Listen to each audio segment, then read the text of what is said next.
nine. Number 9. It's week 9.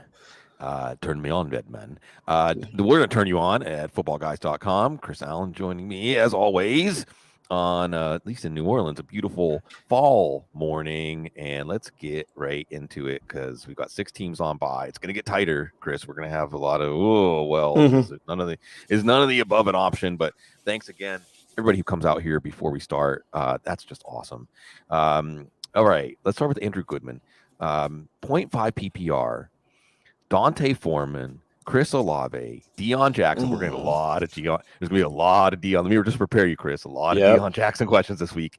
And Khalil Herbert. He said he's leaning Foreman, Olave, already starting Kamara and Taysom Hill. Nervous about starting 3 Saints. He can still the right receiver. I love that he adds all this context. So 0.5 PPR. Yes. Foreman, Olave, Jackson, Herbert. Pick 2. I think he's right with the Foreman Olave call. I do have some concerns though, just about the Saints offense in general for their.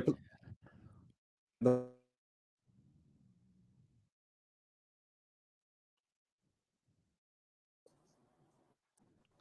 I make it back? Yeah, you're back. Okay. The biggest question that I have about is this Baltimore Ravens defense. Now with them activating David Ojabo is coming back, Tyus Bowser, and of course Will Smith. So I do have some concerns about starting 3. Of course, Foreman we know is going to be a positive impact on the game against Cincinnati with their multiple injuries on defense. So I think those 2 are the best. I think Foreman's got to go in. I think without Hubbard and with Carolina in, sorry, Chris, a manageable matchup against Cincinnati. This is a gut check game for Cincinnati after what happened on Monday night. And the Panthers aren't, they have their own mission now. Steve Wilkes, I think, has that team really playing. I think that you can see the change in the Panthers just going from that dead man walking lame duck coach to Steve Wilkes, who is a leader of men. And Foreman, we have to treat basically as a running back 1 this week because we know that Cincinnati's offense without Jamar Chase, they're not going to run away from them. Maybe it'll happen, but I don't think it's. I think that they've got questions too. And then Olave has just been so consistent. Dion Jackson, we saw with Matt Ryan, he's going to dump the ball off to him a lot. That would have been great in a PPR league. I don't know about Sam Ehlinger. Don't know about New England's defense too. That's the other thing, is it could just be a miserable offensive game between Indianapolis and New England. And then there's Khalil Herbert, and strictly on a talent level, I can't tell anybody that it's a bad idea to play Khalil Herbert. They are playing Green Bay. I have no idea how that game's going to go. On paper, it seems like Green Bay should be able to control the game. Their defense should be able to frustrate the Bears offense. Certainly the Bears defense without Roquan Smith on the other side of that trade. But I think that Foreman and Olave is the call. And real quick, just because he brought it up, how much weight do you put in the idea of not trying to be overweight on an offense? Because like you said, it made you think about the Baltimore defense. So is it a matchup question? Like when you look at the matchup, that's whenever you decide I don't want to be overweight on an offense? Yes, I think that's the right way to look at it, because how much offensive output can we expect overall? And I think when you start to think about going up against Baltimore's defense, can we really expect Andy Dalton to support this many options in a single game? So if we can really start to kind of peel that onion back to say, well, no, I can't really expect that much potential output from one particular game. That's where it starts to condense in terms of the number of options that I would want to start on a particular team. Now, if this was Patrick Mahomes, of course, you'd want to add in as many pieces from the Kansas City Chiefs as possible. With the Saints, no, I just can't really expect us to be able to expect that much potential output in one game. Yeah, and maybe, just maybe, Chris, I'll throw this out there, and this is totally on the Mayor Narrative Street. They are honoring Sam Mills Monday night. It is the Dome right. Patrol, Dome Patrol poster giveaway, but that's more about the Saints defense than the Saints offense. We'll see. It's going to be an entertaining game, a really entertaining game. Absolutely.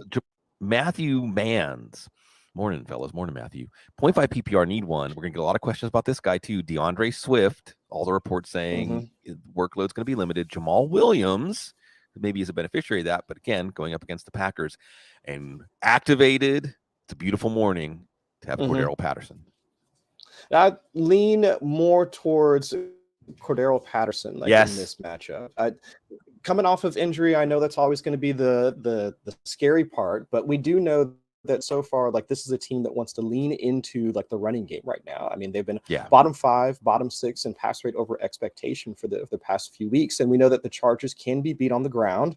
So like, just, and also looking at the game total right now, what is the game total? Like 49.5 or something along those lines. I mean, it is one of the higher implied game totals like for this slate.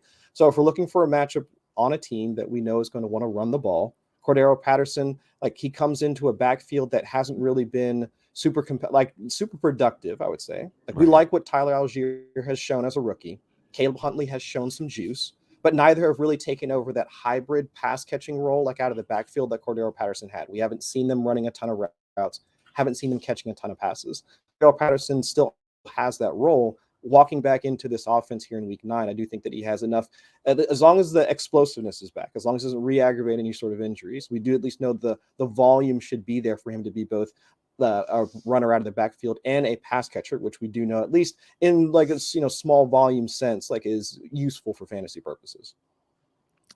Chris, I was hoping that you were going to tap the brakes because I'm all accelerator on Cordarrelle Patterson today.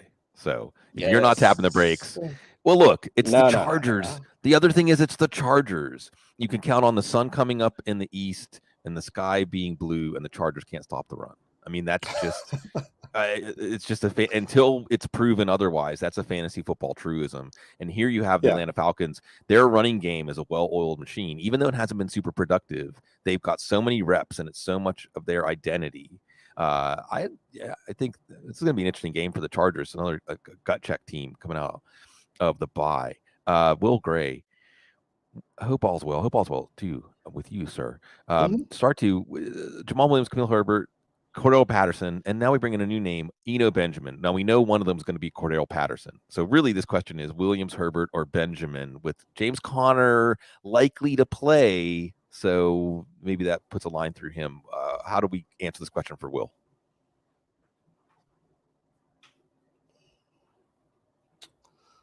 So let's see. I'm thinking in this one, I lean more towards Eno Benjamin in this one. I know that Jamal Williams is fine, but given the uncertainty regarding the split between him and DeAndre Swift, and we'll probably talk about him later. But no James Conner today, if I'm remembering correctly. So given expected to play, I mean, it's hard to say, but it's an afternoon game. We're not going to have clarity when we have to make this decision. Exactly. So it's like with Jamal Williams, I think understanding like what his role is going to be, the Green Bay's defense like hasn't been, you can run on Green Bay's defense with as much as they've invested in it. I mean, surprisingly enough, but we do know what his role is. But I think it, like for Benjamin, like in the Seattle Arizona matchup, we know that that's going to be at least somewhat high paced. I mean, Arizona's still been playing at a breakneck speed. Seattle's been performing well on offense. So I do lean more towards Eno Benjamin, like in this spot, but I can understand like arguments for Jamal Williams also.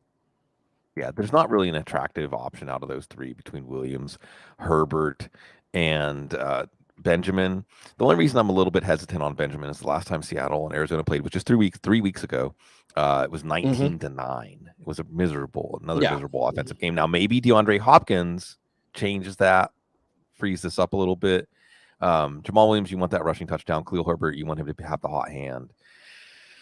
I like what you said about Green Bay and stopping the run. And in general, even though we keep waiting for Green Bay to turn the corner, it's been a good bet this year to bet that they're going to underperform and all the things that come with that, which might be Jamal Williams touchdown or two. So I'll probably go with Jamal Williams. Let's see. Cruising on down here again. So let's get a specific data point on Swift. Hokey 3548 says playing Khalil Herbert over DeAndre Swift. Oh, that's I think I'd still play Swift. Yeah, Swift gives you that little bit of fear of that 50, 60-yard play. Khalil Herbert has been good lately. Chicago's offense has been good. I may regret it, but I still have that. Even with all this stuff around Swift, I think that what's going on with Swift is not a question of his injuries limiting how he plays when he does play. I remember last year, and this was all very vague. Chris, this was some vague stuff that came out last year about, you hear about this in football, playing injured versus playing hurt. I know that just sounds like semantics, but I think it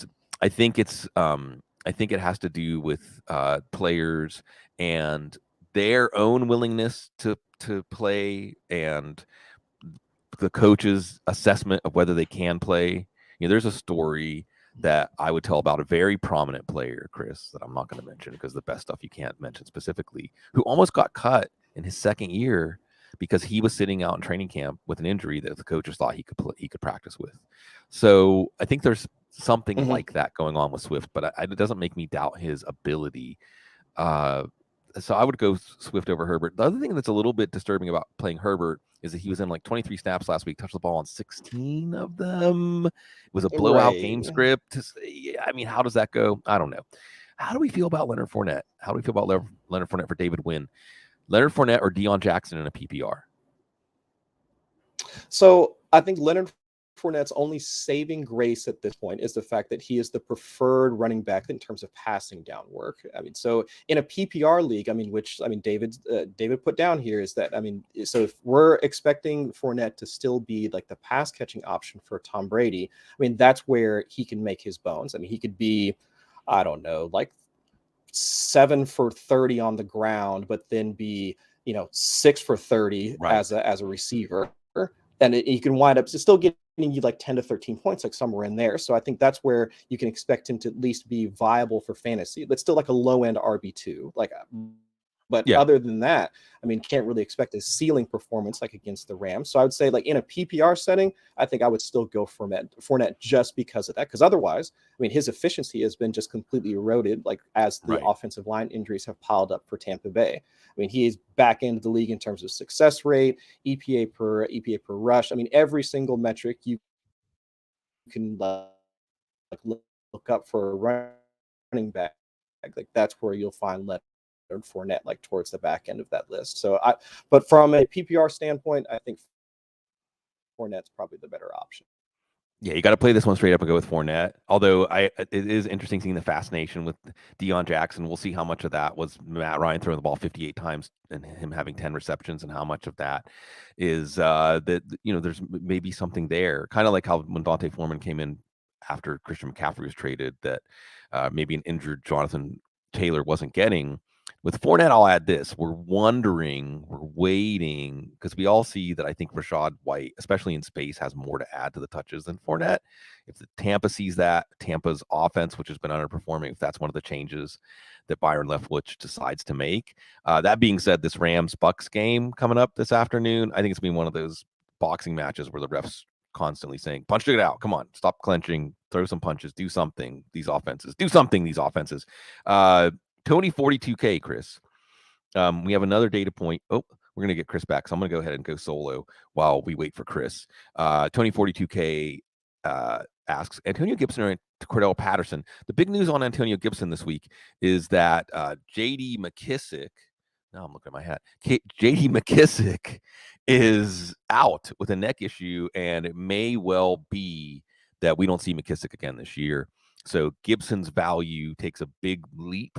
And is it enough to overtake Cordarrelle Patterson? Let's remember this about Cordarrelle Patterson. And if your gut's telling you first week back, I'm not going to do it, I get it. But Cordarrelle Patterson looked like the kind of player that was going to contend for a rushing title before he got hurt this year. And it is the Chargers. So I'm still going to go Cordarrelle Patterson, but I do really like Gibson as a play in what should be a high-scoring game between Minnesota and Washington. Tua or Fields is the second part of Tony 42K's question. As much as I like Justin Fields and what he's been doing, I do think that Tua is proving to us. Chris, I'm going to bring you back in here. Real quick, Antonio Gibson or Cordarrelle Patterson? I'd like Gibson a lot today, but not more than Patterson. You want to agree? Okay. Tua or Fields? I love what Fields has been doing. I love what he's just not week 15 and 16. He's got Buffalo and Philadelphia. So weeks 14, 15, and 16, you got to buy Buffalo and Philadelphia, or Philadelphia and Buffalo. So if you have Justin Fields, you have half of a quarterback committee. You're just going to need to look at the schedule and have someone on. Is this a week? Actually, Tua and Fields sounds like a great quarterback committee. And Tua this week, I think that we can see that the baseline for the Miami passing game is going to be 300 passing yards. And I just think that Tua is one of those guys that is just too safe to put on the bench right now. Tua versus Fields, a question that is a lot more interesting than we thought it would have been like 2 months ago. Oh yeah, agreed. And I think the only knocks are just the fact they're going to be playing in Chicago. We know that folks have had some problems like getting their offense started. I don't know what is terrible field conditions. I mean, just things that we really can't predict at this point. But this should be a matchup against Miami's defense. How many yards did Jared Goff throw on them just this past week? Yeah, 300 over yards or 300. something along those? Right. So at least the offensive environment should be enough. We're not expecting a ton from Justin Fields, Chase Claypool, so on and so forth from a passing perspective, but at least enough should be there against this defense in order for Justin Fields to have another good day as a quarterback. He should be able to take another step forward from an efficiency standpoint, which we've seen over the past few weeks. The designed rushing attempts that we've seen more and more from that becomes a larger part of the offense. So I think overall, I think it's fine to compare the two for this week. Being that what point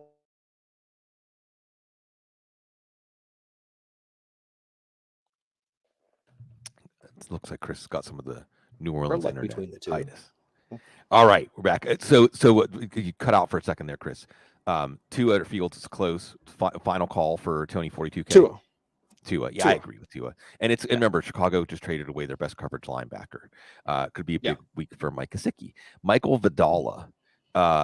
Tough time between Kenny and Drake. Yell said he's making his coffee 30 minutes ago. We should talk about coffee setups. I'm a coffee connoisseur. Do your own pour overs.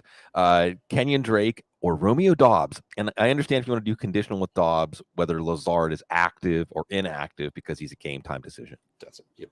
Mm-hmm. Yeah, I think that's it. So I think that would be kind of the conditional on whether or not I'd want to start Romeo Dobbs. But either way, Kenyon Drake, Gus Edwards trending down. I would lean more towards Dobbs Kenyon Drake in that situation, just knowing how the Ravens are going to want to try and operate now without Mark Andrews, no Bateman. I mean, it's going to be more of a running game. So I think I would prefer Kenyon Drake there. We haven't got any Isaiah Likely questions yet. The only player I'm more excited to play than Cordarrelle Patterson today is Isaiah Likely. Well, tomorrow. And I think it's Drake over Dobbs. And I think if Lazard is inactive, then that gives you a little more of a nudge to consider Dobbs. But if you're putting Dobbs in, you're relying on the fickle chemistry between Aaron Rodgers and whoever in any given week. But it is the game against Detroit. That being said, Kenyon Drake's going to get 12 to 15 touches. He's going to get opportunities in the passing game, especially with the passing game shorthanded. And the Saints defense, I mean, they did what they did against the Raiders. That's one of those weird games for when West Coast teams travel east. Strange things happen, especially with New Orleans with the hand grenades and hurricanes and all those things you can get on Saturday night. Had a few of those. Yeah, it's good. You got to find the one that fits you just right. I'm going to go with Drake here, knowing that Dobbs, because of the matchup, could be a good play, but you're depending on Aaron Rodgers in that passing game. Mel Johnson asks, Terrace Marshall, and I'm glad that we're getting to even mention Terrace Marshall. Next, Denzel Mims. Let's see if we can have a Denzel Mims revival. Terrace Marshall or Drake London. Where are we at on Drake London, knowing that Atlanta, if they have their way, will throw the ball 15 times?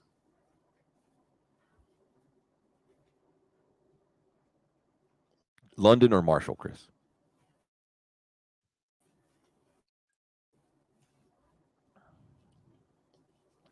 All right.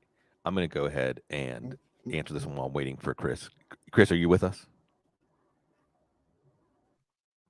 All right, folks. Whenever we get a connection back, we can tease one up. I still think you're going to go with Drake London over Marshall just because you're depending on PJ Walker. So London or Marshall?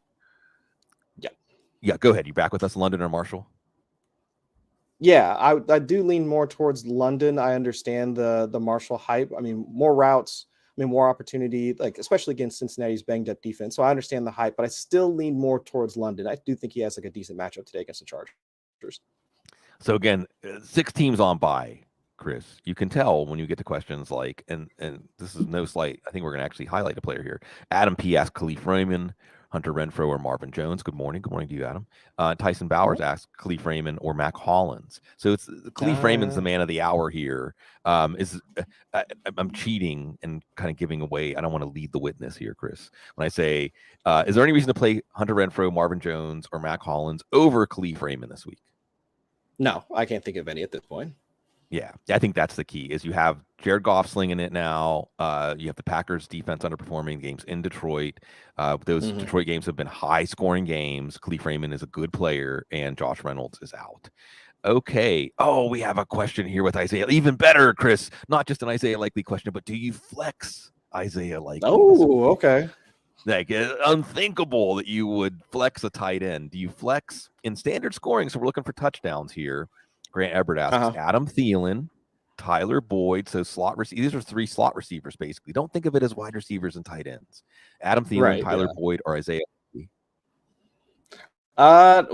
Yeah. Out of that one, I think Boyd has the highest ceiling out of those 3, and we have seen him like catch a few more targets, even though Cincinnati underperformed last week. But I would say that the question really lies between like Boyd and Likely, targets, offensive production, defensive matchup. I think I'd go Boyd or Likely. But me personally, I always go with Boyd. But I understand like with you wanting to see Likely more and more, like folks might go with Likely. The Boyd's the play, right? I mean, Boyd's the safe play. Okay, Boyd's the play that hopefully in the slot or working the middle of the field, he can steer clear of those. Another reason to like Boyd today is that T. Higgins, not a number 1 receiver, and that's okay because they have Jamar Chase. But if T. Higgins is seeing a lot of J.C. Horn today or Dante Jackson, then I want to know where Hayden Hurst is. I want to know where Tyler Boyd is. Adam Thielen, you look at the matchup between Minnesota and Washington, that sounds like Justin Jefferson, a lot of Justin Jefferson, and not as much Thielen. And then we get to Isaiah Likely. Look, when the dust settles on Monday night, Isaiah Likely might only have 2 or 3 catches. Lamar Jackson, if things go well for the Ravens offense, Lamar Jackson might only throw the ball 20 or 25 times. Demarcus Robinson's a little banged up. So if you want another nudge to play Likely, Demarcus Robinson's a little banged up. So now we're looking at basically Devin Duvernay, and this also applies to Devin Duvernay. So Duvernay and Likely have pretty similar outlooks in so much as you could see a scenario unfolding where they get 20, 30, 40 total yards, or you could see a scenario unfolding where they're over 100 yards and a touchdown. Both of them have good chemistry with Lamar Jackson. The thing I've seen with Likely, Chris, that makes me so interested is in the preseason, he gets hot. He gets hot the way a running back gets hot. I think he had 9 catches on like 15 snaps or something like that. And he gets hot after the catch. And I think that the team responds to him. I think the team feeds off of him. So I won't be surprised if Likely is the star of the game tomorrow night in the passing game. No, not at all. Yeah. So I'm not going to talk anybody out of playing Likely. Likely as a flex, that's the bottom line here. So that's where we're at with him this week. Yeah.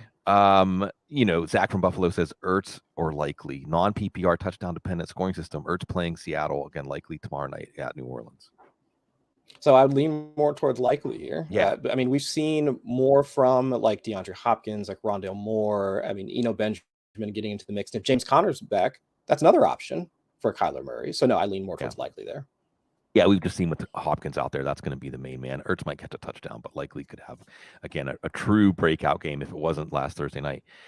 This one's interesting. I am Lions Cat. We've talked about Khalil Herbert. What about Isaiah Pacheco? Chris, do you like garbage time? Do you like garbage time plays? I think there's going to be a lot of garbage time in the Kansas City, Tennessee game tonight. Yeah. How many points are they favored by? I thought it was like 10.5 or something along those lines. Right. Yeah. So it's just, in that type of situation, I can't see them continuing to trot out like Clyde there. So yeah, in the garbage time situation, I think it's Isaiah Pacheco for sure. Yeah, I'm not going to talk anybody out of playing Herbert because Herbert's showing with the smallest opportunity he can create fantasy gold. I don't know. I really can't get a good read on this Bears-Packers game. It may turn into a defensive battle even Bears Dolphins game. That's going to be more of an offensive battle, but I don't know what that means for Herbert. I mean, Herbert could have his own garbage time if Chicago's defense can't slow down Miami. I want to know about Josh Palmer. It's another good name. I'm glad you all do such a great job of asking questions that touch on the players that we need to talk about. Danny Romano, Cordarrelle Patterson. How excited are we about Cordarrelle Patterson? Excited enough to play him over Chargers' #1 receiver this week at least against Atlanta without AJ Terrell, Josh Palmer. Yeah, just because so far, I mean, Cordarrelle Patterson has been the one to be more explosive create after the catch. We haven't seen that from Joshua Palmer yet. So in a PPR league, I guess the only thing you can bank on is just that the target should be there for Josh Palmer. And I think that's where I would, I guess, say that Josh Palmer is the safer play, like of the two. But other than that, I mean, if you are aiming more towards ceiling, depending on where you're at in your matchup, if somebody you're going up against any of the Eagles, like from Thursday night, that sort of thing. But if you are like aiming more towards a floor, like, or you have a neutral matchup, Josh Palmer. But if you are looking for like a ceiling play, I would say like Patterson's the better option. Yeah, you're an engineer, Chris, right? Yeah. Yeah, I remember this. So yeah, this is a perfect if-then kind of scenario, Yeah. right? This is a perfect yeah. I mean, this is a perfect scenario where you say, like, you laid it out. I feel much more confident. Like if the threshold is like 12 points, I feel more confident in Josh Palmer. Just because Palmer's probably going to get 6-7 catches for 50, 60 yards in just about any scenario. If the threshold's 18 points, now more Patterson, because Patterson's more likely to have that 100+ yard game and a touchdown. So this is, but we like Palmer this week. But if AJ Terrell was playing, I would say you do not want Josh Palmer in your lineup. But with Terrell absolutely out, not. And that affects Justin Herbert. I mean, quarterback's so brutal that there probably aren't a lot of Justin Herbert over questions. But I think that helps his case. Yeah. Okay, Mo, what's up, Mo, my man? And this is a question, but I know you like Eno, and you're probably going to say Eno over Dontrell Hilliard, although Hilliard has a couple of paths to value tonight. One is the garbage time game script, which there'll be garbage time on Tennessee side. The other one is that the Derrick Henry, and not even just the garbage time, but Derrick Henry has had average of 30 carries over the last 3 weeks. That's not sustainable. I don't know if Tennessee realizes that. But if they even fall behind, I think you're going to have to see more Hilliard, and maybe even by design more Hilliard. I think Hilliard's a good player to have on your bench this week just to see what happens, because Henry was on the injury report with that foot. And we know how players are. I'm going to play teams. Something's, I mean, there's something there. It's not nothing. Check engine lights on. Yeah, something. So just, I wanted to take a moment out. I would not play Hilliard over Benjamin. I won't talk someone out of that, especially in a PPR league. Yeah, Hilliard has been. The other thing about Hilliard, you talk about under the radar guy, Chris. Every game he gets explosive plays. Like every game he finds himself in space and breaking off these big plays. And it could just be a player. We look back. There's some range of outcomes, top end, Chris, where Hilliard's a league winner. It's possible. Could be, yeah. So I just know that when a team is giving the running back 30 carries a game and he shows up on the injury report with a foot thing, this also relates to Najee Harris, right? Najee Harris comes into the season with a foot issue, and I know everyone's kind of dunking on him after how things went for Harris last week. And you're hearing also buzz that coming out of the bye, you could see more Jaylen Warren and Najee Harris. Maybe it's not just about, maybe it's not Najee Harris turning into Trent Richardson. I saw that take. I saw that. It's that his foot's not right, and it hasn't been right all year, and it's not going to be right until next year. And that's just where we're at. So I wanted to take a moment to talk about that. I just want to touch on this one for today, Darren Danker. And again, 6 teams on bye. Julio Jones, who may get a touchdown against the Rams. At least we know that Jalen Ramsey won't be on him. Or Kadarius Toney, who will be in for some plays. And how eager were you to add Kadarius Toney? How aggressive were you, or would you have advised folks to be on the waiver wire? How excited are you with the prospects of Toney for the rest of the year and today? For Toney, I would say like around like 7 to 10%. Like I'd say somewhere in there, in terms of like, fab budget. But for Julio Jones, no Russell Gage, if I'm remembering correctly, like for the Rams today.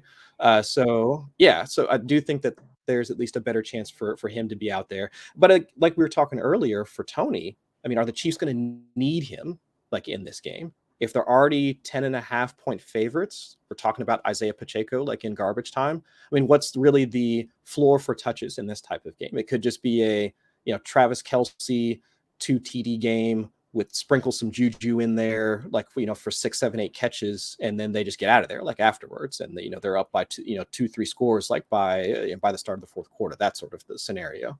So without seeing like the real upside, like for Toney, he is still working as I mean, I would lean more towards Julio here. Yeah. I think Julio for this week. And for Tony, really quick, and I like the when you say 7 to 10%, I had said 12 to 25%, but the idea was don't Ooh, empty okay. your. But either way, we're in the same range. The point being, I like it. it's still I still think that in most leagues it wasn't 7 to 25% probably wasn't going to get Tony, just because of That's the name fair. brand Yeah. value.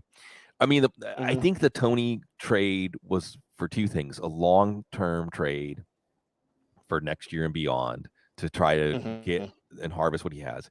I also think it might be to get Sky Moore off the field on punts. Honestly, Yeah. it gives them an immediate replacement. As that was a problem for them. Okay, Ryan Hudson just asking, this can be a nice general question. Thoughts on TJ Hockenson before we get to the second part? And Jeremy Mm. Fowler, I think, had an item this morning that Hawkinson's going to be as involved as they can have him. That he did a lot of Yeah. work to get up to speed. There was also an item that maybe he would be involved more in the red zone, in so much as he is going to be involved today. Are you generally nudging people, hey, first week defense is going to be frustrated trying to figure out Justin Jefferson? There could be something there for Hockenson, or wait and see? No, I would say go ahead and throw him in there just because Hockenson provides more in the passing game than Irv Smith ever could. Hockenson has Agreed. been more athletic, more efficient. I mean, just a better pass catcher, like overall. So if this is something that the Vikings offense needs right away, then yes, like I would go ahead and throw like Hockenson in, like just like even after him only being on the team for just a few days. Yeah, I think so. I really do think that Hockenson is good. You hit on the main point that I think people need to know is the Vikings were frustrated with Irv Smith. I know Irv Smith went down with Yeah. his ankle injury, but they were never really happy with him.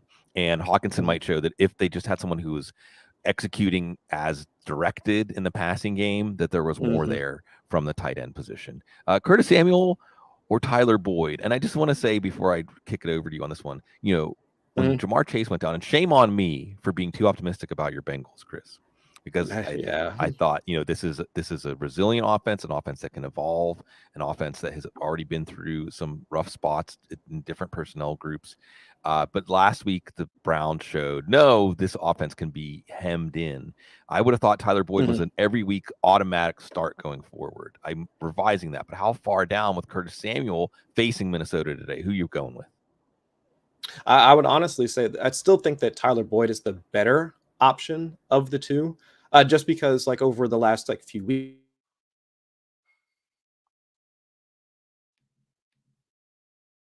larger target share like for McLaurin over the past like couple of weeks. So in that sense, I would think that Tyler Boyd is the better option of the two, but I can understand like why folks would lean more towards Curtis Samuel today. Yeah, I think Boyd's the play here. Samuel, I think you pencil in for 50 to 80 total yards, 4 to 6 Yeah. catches, a nice 10-point floor. I don't know about the ceiling game with Taylor Heineke. Heineke's guy is more Terry McLaurin. I do think that the Minnesota-Washington game could be that shootout because of the way that Heineke plays and because of how well the Minnesota offense is functioning. So that's a little more of a nudge. And maybe if it wasn't someone like Tyler Boyd, I'm just going to be interested to see what Brian Callahan and Zach Taylor have in as a response to how things went on Monday night. Yeah, me too. Yeah. Sorry, Bengals fans. Yeah. All right. A name that we haven't brought up yet, my man Mo, and this is one where I need you, Chris, because I think that I'm inside of my own head about this. Last flex, we've already brought up Isaiah Pacheco, the garbage time play. Michael Carter, James Robinson shows up on the injury report. Some optimism he's going to play. This is the Jets going up against Buffalo. Speaking of Buffalo, Devin Singletary, or the name, and this is the name. I don't know if I can give advice. I think I have to, like a judge recusing themselves from a case, Uh-huh. because Yeah. AJ Dillon, I've been every week. This is going to be the week. This is going to be the week. Yeah. Now, last week it actually was the week that they returned to the running game as the foundation of the offense. This is the week they played Detroit. I want to keep telling people to put AJ Dillon in, but I've been doing it incorrectly for so many weeks, Chris. I can only trust you to make this call. What's wrong with Michael Carter this week? I don't mind Carter like without James Robinson like being in the lineup now with the knee injury. So I think like despite the fact that I know they just have a god awful matchup, but just no Corey Davis. I mean, like I said, like no James Robinson. I mean, they can't continue to funnel targets like towards like Tyler Conklin. I mean, for what 10 targets a clip or something along those lines. So I do think that Michael Carter at least like provides some upside. We do know that's going to be a tough outing for Zach Wilson. But if we are looking for like I'm assuming if it's a PPR setting, Michael Carter isn't bad. But otherwise, I would. Yeah. So if it's a PPR setting, I would say Michael Carter isn't the worst option, just because we have so many other options for the Bills passing game, so many other options like for the Chiefs right now to score touchdowns, and the same thing. We don't have a ton of certainty around AJ Dillon, so I think like Michael Carter is fine out of that group, but I can understand arguments for the rest of them. Yeah, this one's tough. I mean, there's a big range of outcomes for all these guys. Singletary, how much is Nyheim Hines going to be mixed in? Pacheco's a garbage time play. Carter's kind of a garbage time play in so much as if the Jets fall behind and you don't want Zach Wilson in there taking haymakers from the Bills defense. You're going to want him being still a little more conservative on the comeback trail. And I mean, in some ways, Chris, it's almost a question about how much can the Jets defense hold down the Bills and keep this game close? Because if they can, then that maybe hurts Carter a little bit. If they can't, and then you get a lot of dump offs to Michael Carter. I think that especially in PPR, Carter is the way I would be inclined to go. Although if I just started fantasy football prognostication today, I would say AJ Dillon because it's Detroit and the running game's fired up, but I won't be surprised. Sauce Gardner versus Stephon Diggs is gonna be so fun to watch today. Yeah, or maybe on Gabe Davis. That's true. Yeah. Either way, I think you lower expectations for the Bills' offense in general. I think the Jets' defense has arrived. Let's see here. We get into I'm famous Mockingbird in a non-PPR. So non-PPR changes the optics on this choice. Jamal Williams, Devontae Adams, DeAndre Hopkins, and one has to sit. It's not Hopkins. I know that. Yeah, definitely want Hopkins. I think I see the Raiders have a shook out of that. Yeah, I mean, the Raiders have us a little shook though, right? And we haven't got a Josh Jacobs question yet, but chances are. But the Raiders have us a little shook after what they did because they are traveling east again this week against Jacksonville. I call that one the disappointment bowl. And I'll blame it on the flu for last week. Right? Maybe. That's a good point. That's a good point. Yeah. I mean, yeah, I think that the straight up by the book answer here is to sit Jamal Williams. And we'll see. But if the Raiders have two total you should have stayed in bed kind of games in a row, we're gonna have questions here. And something that I'm open to, Chris, just open to. I know you saw it was really early in the year. I can't remember who it was, a former player, Tyler Columbus, I think, that played for Josh McDaniels in Denver, spilled some tea about all the different things Josh McDaniels did that really eroded respect and trust from his team. And the way that things are going with the Raiders, I'm just on the lookout for this team kind of quitting on him. I'm not saying it's going to happen. I'm just saying we have one game that was embarrassing. There aren't often times, Chris, I'll say a team's performance is embarrassing. It was embarrassing. Justin Haynes asked Hawk or likely 0.5. I think I have likely tight end 2 or tight end 3 this week. Bring me down a peg or say no, that's right. Yes. Likely over Hockenson. Yeah, absolutely. All right, folks, got just a couple of minutes here. While I have a quick pause, Chris, any weather games on the horizon this afternoon? I think I'm really interested in the Seattle, Arizona game. I think that's the one that's kind of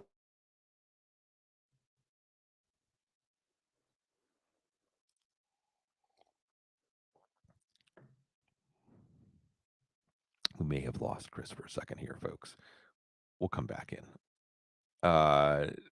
We'll go back to some players we just brought up. I'm going to get some questions. I'm waiting for Chris to come back. Don Crypto wanted 2 out of 4, Foreman Palmer, Dion Jackson, or Gabe Davis. And I think it's the first two, just to play it safe. Gabe Davis, I think, because of the possibility of Sauce Gardner being on him on some of those plays. There we go. All right, we're back. It's Don, go with Foreman and Palmer. Real quick, I had you on weather games. Any potential weather games for this week? Oh, yeah. What, 15, 16 mile per hour winds in Chicago, but no concern there. 15-ish mile per hour winds in New England. In both cases, they're blowing across the stadium, but no real chance for a cross breeze or anything like that. A little bit of rain in Tampa, But otherwise, for November, no real weather concerns, which is great. Yeah. Yeah. Enjoy that fall day out there. Touch some grass at some point if you Oh can yeah. today. There's a couple more questions before we sign off. Matt Parmley, and I'm asking this one, Chris, because I think this is a good one of where we're at in fantasy football in week 9, injuries, 6 teams on bye. We had to pick 2 out of DeAndre Carter, who is expected to play. I don't know when Keenan Allen's expected to play.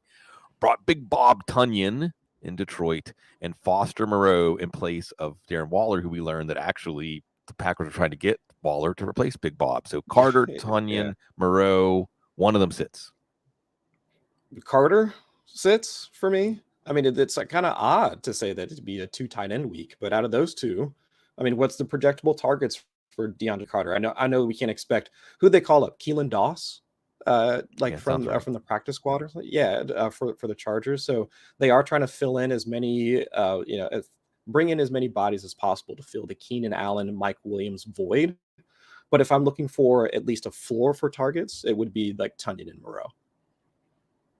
Long Beach native asked, and let's just go over the top here. Long Beach native wants to know half PPR start Pitts likely, or again another likely flex question, but more than likely is a flex. Likely is a flex over Kyle Pitts, or folks are looking at their tight end position and have likely or Pitts. Are we going that far with Pitts and likely in this week? No, I think that's fair. I mean, again, because what are the projectable targets?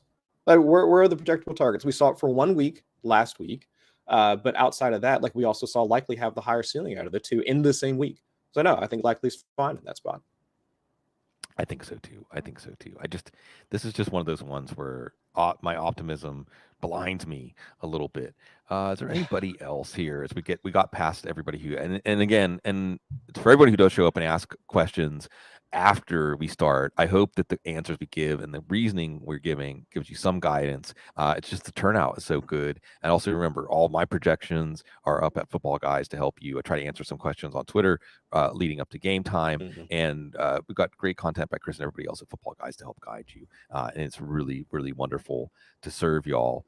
Let me see. What other one can we get? Oh, here we go. This is a good one. Ian Taylor asks, Jared Goff or Marcus Mariota? Ooh. With Cordarrelle Patterson back, I do wonder if they try and use CPAT more as a rusher once they get into the red zone and try and take away a bit from more. So I think I lean Goff there. Yeah, I think it's Goff. I think it's straight up Goff. And again, this is one of those threshold questions, right? I think Goff is the better bet to get you to 18, 20, 22 points. I think that you're going to have to see him passing. It's indoors against the Packers. Packers defense still underperforming. With Marcus Mariota, if you had, say, a 25-point threshold, the one thing I'm curious about with Patterson back is just if the whole Falcons offense becomes more efficient, right? There's just such a difference. Chris, I have to think as a defensive coordinator when you're preparing for Tyler Algier and Caleb Huntley versus preparing for Cordarrelle Patterson, especially if you're the Chargers, it just changes everything. And I wonder if those passing plays to London and Pitts hit today and just everything starts to come together. Go ahead. It's like the Bengals losing Jamar Chase, right? It's like the whole efficiency for the entire offense takes a step back when you take away such a special player. Yeah, and you bring back a special player and things get better. Your first place Atlanta Falcons, just like everybody had it, Chris. Hopefully we can, if not get your all's teams to first place, get you into the playoffs, give you a chance, a puncher's chance. And it's week 9, so everyone's having tough decisions to make, and hopefully we can help you make those tough decisions to give you that. Before we sign off, Chris, any players, any decisions that you're struggling with this morning?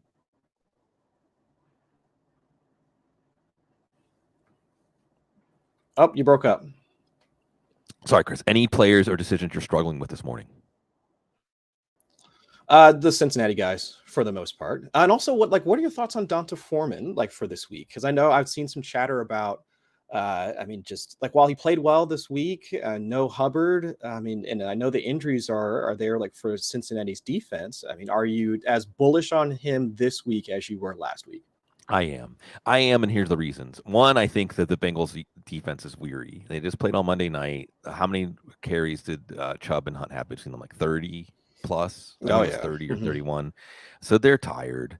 I also think that Carolina is going to, and this isn't a bad thing necessarily. I just think Carolina is going to stay a la Atlanta, right? I mean, Dante Foreman's going to get 22 or 25 carries no matter what the game script is today.